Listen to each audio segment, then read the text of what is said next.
অসমৰ ইতিহাসৰ বীৰ আৰু সাহসৰ প্ৰতীক বীৰ লাচিত বৰফুকন আৰু আজি 24 নৱেম্বৰ বীৰ লাচিত বৰফুকনৰ আজি জন্ম জয়ন্তী। আজি সমগ্ৰ ৰাজ্যৰ লগতে ঢেকীয়াজুলিতো লাচিত বৰফুকনৰ জন্ম জয়ন্তী পালন কৰা হৈছে।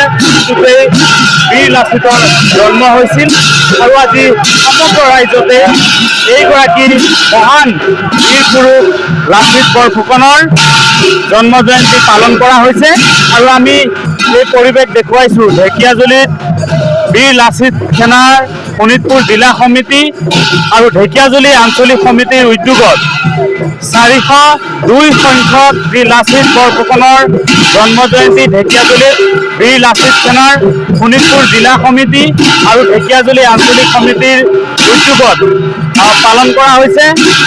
এইগৰাকী মহান বীৰ পুৰুষ লাচিত বৰফুকনৰ আজি 402 সংখ্যক জন্ম জয়ন্তী।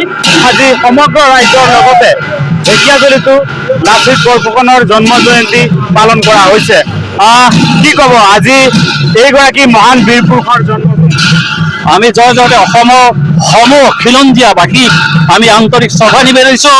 আমি এই বীৰজনক আমি সোঁৱৰিছোঁ, এইকাৰণে সোঁৱৰিছোঁ তেখেতে আমাৰ যি এই মাটি ভূমি সকলো আমাক দি থৈ গৈছে। তেওঁ বলিদানেৰে আমাৰ এই অসমীয়া জাতিটো পৰিস্থিত হৈ উঠিছে। আমি অসমীয়া জাতি অসমীয়া হৈ জীয়াই থাকিব লাগিব, কাৰণ আপোনালোকে জানে যে এই বীৰ লাচিত জনাই আমাৰ অসমৰ কাৰণে যিখিনি তেওঁ বলিদান দি যিখিনি কষ্ট কৰি যিখিনি অসমবাসীক চিনাকি দি থৈ গৈছে যে এইখন অসম আপোনালোকৰ অসমীয়া জাতিৰ, আৰু এই অসমীয়া জাতিয়ে সদায় মূৰ দাঙি আমি থাকিব লাগিব। আমাৰ যিখিনি আমাৰ অধিকাৰ খিলঞ্জীয়াৰ যিখিনি অধিকাৰ সেই অধিকাৰখিনি আমি সাব্যস্ত কৰিব লাগিব। আমি গণতান্ত্ৰিক হিচাপে আমি গণতান্ত্ৰিকভাৱে আমি প্ৰতিবাদ কৰি যাম।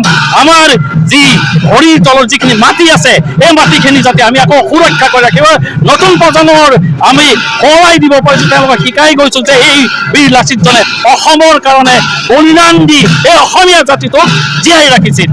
ধন্যবাদ। বিশেষকৈ ঢেকীয়াজুলিত আজি এইগৰাকী মহান বীৰ পুৰুষ লাচিত বৰফুকনৰ 402 সংখ্যক জন্ম জয়ন্তী আজি পালন কৰা হৈছে।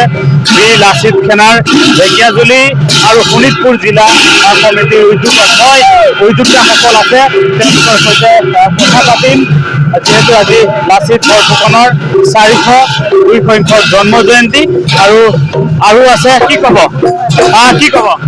হয়, নিশ্চয়কৈ চাওক, আজি মহাবীৰ লাচিত বৰফুকনৰ জন্মদিন তথা শৰাইঘাটৰ যিটো বিজয় উৎসৱ, আমি বিজয় উৎসৱ পালন কৰিছোঁ আৰু সেই বিজয় উৎসৱৰ লগত সংগতি ৰাখি আমি আজি এই জাগৰণ যাত্ৰাৰ আয়োজন কৰিছোঁ। আমাৰ উদ্দেশ্য যিসকল লোকক জাগ্ৰত কৰিব লাগে।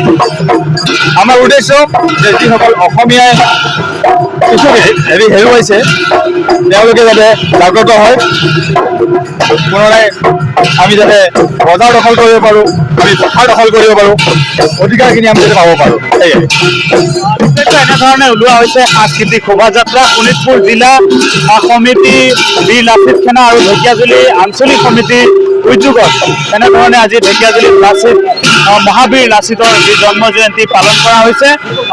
কি ক'ব? আজি 402তম যি লাচিত দিৱস আছে, এই লাচিত দিৱসত মই সকলোকে শুভেচ্ছা জনাইছোঁ। আৰু তাৰ লগতে আজি আমি অসমত যিহেতু বসবাস কৰি খিলঞ্জীয়াৰ মৰ্যাদা লাগিব, লাচিতে যি আমাৰ কাৰণে এৰি থৈ গৈছে এইখিনি আমি মানি চলিব লাগিব। আৰু অসমৰ কাৰণে যি লাচিতে যি কৰি গৈছে সেই কথাখিনি আমি সদায় মানি শুনিব লাগিব, জানিব লাগিব। আৰু অসমৰ স্বাৰ্থত আমি চব একগোট হৈ পেলাই অসমৰ উন্নতিৰ বাবে কাম কৰি যাব লাগিব। এনেধৰণে আজি এইগৰাকী মহান বীৰ পুৰুষ লাচিত বৰফুকনৰ 402 সংখ্যক যি জন্ম জয়ন্তী ঢেকীয়াজুলিতো পালন কৰা হৈছে। আজিৰ দিনটোতে মহাবীৰ লাচিতৰ জন্ম হৈছিল আৰু এইগৰাকী যি বীৰ পুৰুষ অসমৰ ইতিহাসৰ বীৰ আৰু সাহসৰ প্ৰতীক। আপুনি বিচৰা বাতৰি পাব কেৱল নিউজ 18 এপত। নিউজ 18 এপ ডাউনলোড কৰিবলৈ স্কেন কৰক এই QR কোড। গুগল প্লে ষ্টৰতো পাব এই নিউজ 18 এপ।